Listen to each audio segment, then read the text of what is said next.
আজকে সোনারঘাটের কৃষি মেলায় আসছি। তো যেহেতু মূল মেলাটা কৃষকের যত ধরনের সরঞ্জামাদি আছে একটু যে সব মালগুলাই পাওয়া যায়, আমি লাইভের মধ্যে বলছিলাম যে আপনাদেরকে দেখানোর চেষ্টা করবো। তো সবগুলো মালই একসাথে দেখানো যেত না, অনেক লম্বা ভিডিও হবে। আমি 3 বা 4 ধাপে ভিডিওগুলা এখন যা দেখাইতেছি আপনাদেরকে শুধু বাঁশ জাতীয় যে জিনিসগুলো যেগুলো ব্যবহার করা হয়, বড়শি প্লাস অন্যান্য জিনিসগুলো দিয়ে আমার কাছে একটু ভিডিও দেওয়া আমি দেখাইতেছি। এই যে আসলে যারা কৃষক অনেকেই কিন্তু দীর্ঘদিন অপেক্ষা করে সোনারঘাটের এই মেলায় এগুলো বিক্রি করার জন্য। আমি দেখাইতেছি এই যে লাঠি, এগুলা লাঠি বাটি এলাকার মধ্যে সবচেয়ে আমাদের সিলেট বিভাগের মধ্যে বলতে গেলে আমাদের হবিগঞ্জ জেলার সবচেয়ে উন্নত মানের এবং যে মেলাটা প্রসিদ্ধ মেলা এটা হলো সোনারঘাটের এই কৃষি মেলা। এখানে কৃষকের সব সরঞ্জাম পাওয়া যায়। এই যে লাঠিগুলো আপনাদেরকে যদি আমি দেখাই, এই যে লাঠি, এই লাঠির কদর হয়তো উজান এলাকায় বেশি একটা থাকে না, কিন্তু বাটি এলাকার এটার কদর বলা বাহুল্য। বানিয়া শুনলে তো সারছি, এটার জন্য পুরো 100-100।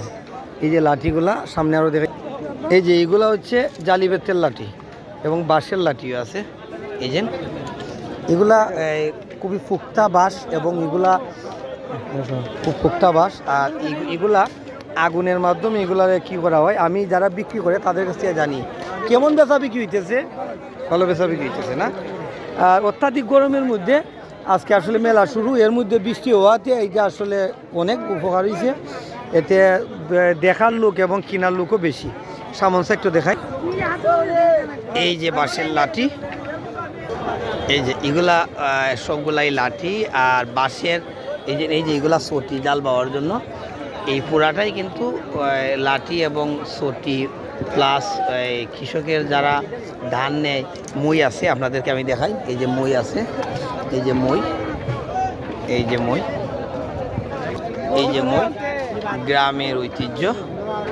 এগুলা কৃষকরা খুব যত্ন সহকারে এগুলা পুরা 1 বছরে এগুলা এরা ঠিক করছে, পানিতে ভিজিয়ে রাখার পরে এগুলা অনেক সিস্টেম করে করা হয়েছে, খুবই ভালো মানের এই মইগুলা। আর সামনে আরও দেখাইতেছি আপনাদেরকে আমি।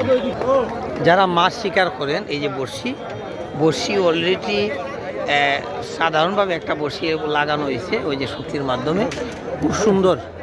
এগুলা কিন্তু বড়শির আলাদা একটা বাঁশই আছে, চিকন বাঁশ এবং খুব শক্ত, এবং এগুলা খুব ঘন টাইপ, খুবই শক্ত, একেবারে বাঁকা হইলো এগুলা কিন্তু ভাঙে না।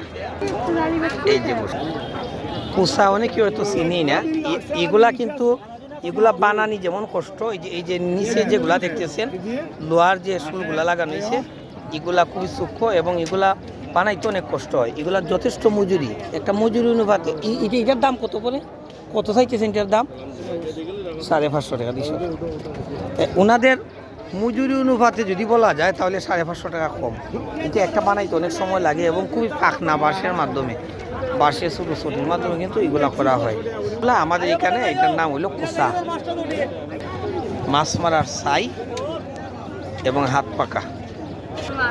এগুলা লাঙ্গলের হিস, এগুলো হয়তো আমরা বুঝি না, কিন্তু যারা এগুলা ব্যবহার করে তারাই জানে। এই যে সাসায় আঙ্গুলটা ঠুকা দেয় দিয়ে উনি বুঝতেছে এই যে লাঙ্গলের হিস, এই যে লাঙ্গলের হিস, এগুলা কিন্তু খাটের এবং এগুলার মধ্যে ভালো আছে খারাপও আছে। যারা চিন্না নিতে পারে তারাই জিতে, আর যারা চিন্না না নিতে পারে 2 দিন বাইরে তাহলে ফাইটে জায়গা। তো যারা গৃহস্থ তারাই কিন্তু এগুলা চিনে।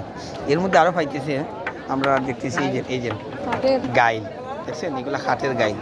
এগুলোর মধ্যে আমরা যেহেতু জানি বট এবং আম, বট এবং আম, এই আইলগুলো কিন্তু যে গাইলগুলা কিন্তু গাইল তো পাইলাম, কিন্তু সিয়া তো পাইতেছি না। সিয়া হয়ে আছে, এই হলো সিয়া, এই হলো সিয়া। সিয়া কেনার পরে কিন্তু এই সিয়াটা আপনি কিনলেন, কিন্তু এটা গুলা লাগাইতে গেলে আবার অন্য কোথায় যাইতে হয় না। এই যে ওরা বসাই আছে গুলা লাগানো, এরা আরেক গ্রুপ, এরাও অন্তত আপনার গুলা লাগাই দিলে ওই যে সিয়ার গুলা।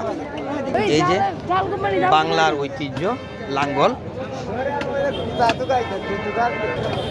অলরেডি লাঙ্গল কেনার পরে এরা যারা দক্ষ কারিগর, এরা কিন্তু ওই লাঙ্গল, ওই যে আমরা কথায় বলি না 100 কুবের লাঙ্গল 1 কুবে সেলি, 100 কুবের মাধ্যমে কিন্তু লাঙ্গল হয়। ওরা অলরেডি সাইচ্ছা সুন্দর হইলে এটা ফালও লাগাই দেওয়ার লেব, তাহলে একটা এই যে ফালও নিয়ে আসছে, একবার লাঙ্গল লাগাই বাড়িতে। এই যে লাঙ্গল, এই যে উনি কাজ করতেছে লাঙ্গলের। এই যে সিয়া, তো সিয়া হয়তো যারা খাটগুলা চিনে নিতে পারে, আবার বিশ্বাসের উপর অনেকে নেওয়া যায়। এই যে সিয়া ভালো মানের খাট আছে, নিম্নমানের খাটও আছে, বিভিন্ন দাম। এই যে সিয়া, আর আপনাদেরকে দেখাইলাম গুলা লাগানোরও ব্যবস্থা।